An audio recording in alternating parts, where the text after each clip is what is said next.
Yesus dalam Kitab Perjanjian Lama. Dalam seluruh Kitab Perjanjian Lama, mulai dari Kitab Kejadian sampai dengan Kitab Maleakhi, kita tidak menemukan kata atau nama Yesus. Apakah ini berarti bahwa Yesus tidak ada dalam Perjanjian Lama dan hanya ada dalam Kitab Perjanjian Baru? Tidak. Yesus tidak hanya ada dalam Perjanjian Baru, tetapi juga ada dalam Perjanjian Lama. Berikut akan saya jelaskan. Yesus adalah firman dan roh Allah, dan Yesus adalah gambar dan rupa Allah yang dapat dilihat oleh manusia. Yesus adalah Bapa, dan Bapa adalah Yesus. Yesus dan Bapa adalah satu, tidak dapat dipisahkan. Sehingga kita dapat melihat Yesus dalam keseluruhan kitab Perjanjian Lama, yaitu firman dan rohnya Allah.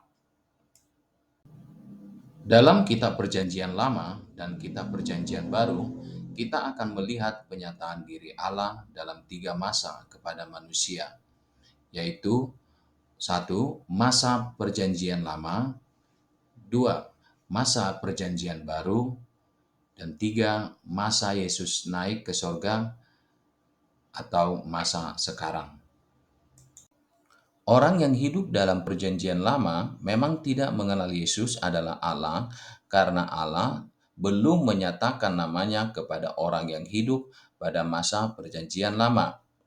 Orang yang hidup dalam Perjanjian Lama hanya mengetahui bahwa Allah suatu hari nanti akan datang sendiri menyelamatkan umatnya dari nubuatan nabi-nabi Allah.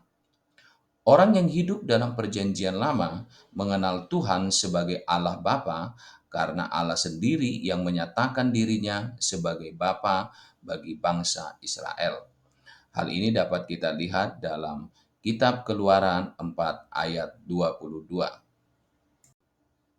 Dalam masa Perjanjian Baru, Allah menyatakan dirinya kepada manusia sebagai anak Allah, yaitu melalui Yesus yang adalah firman dan roh Allah itu sendiri.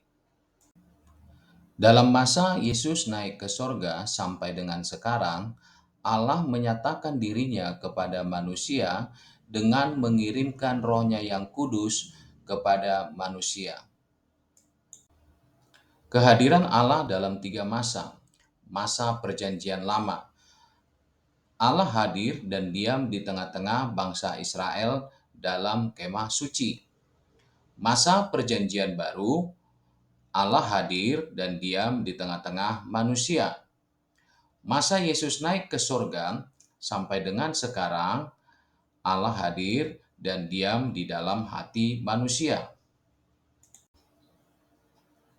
Gambar dan rupa Allah dalam 3 masa. Masa Perjanjian Lama.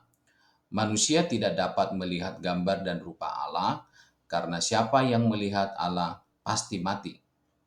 Masa Perjanjian Baru, manusia dapat melihat gambar dan rupa Allah, yaitu Yesus, karena Allah telah merendahkan dirinya menjadi sama seperti manusia, sehingga manusia ketika melihat Allah, yaitu Yesus, tidak mati. Masa Yesus naik ke sorga, manusia tidak lagi melihat Allah atau melihat Yesus, yaitu gambar dan rupa Allah, tapi manusia dapat melihat dalam hatinya gambar dan rupa Allah, yaitu Roh Kudus. Firman Allah dalam 3 masa. Masa Perjanjian Lama. Firman Tuhan disampaikan melalui nabi-nabi kepada bangsa Israel. Masa Perjanjian Baru. Firman Tuhan disampaikan Yesus kepada setiap orang yang mau mendengar. Masa Yesus naik ke sorga sampai dengan sekarang, firman Tuhan diajar dan diingatkan Roh Kudus kepada masing-masing pribadi orang. Demikianlah penjelasan mengenai Yesus dalam kitab Perjanjian Lama yang kita sandingkan dalam 3 masa. Tuhan Yesus memberkati kita semua. Amin.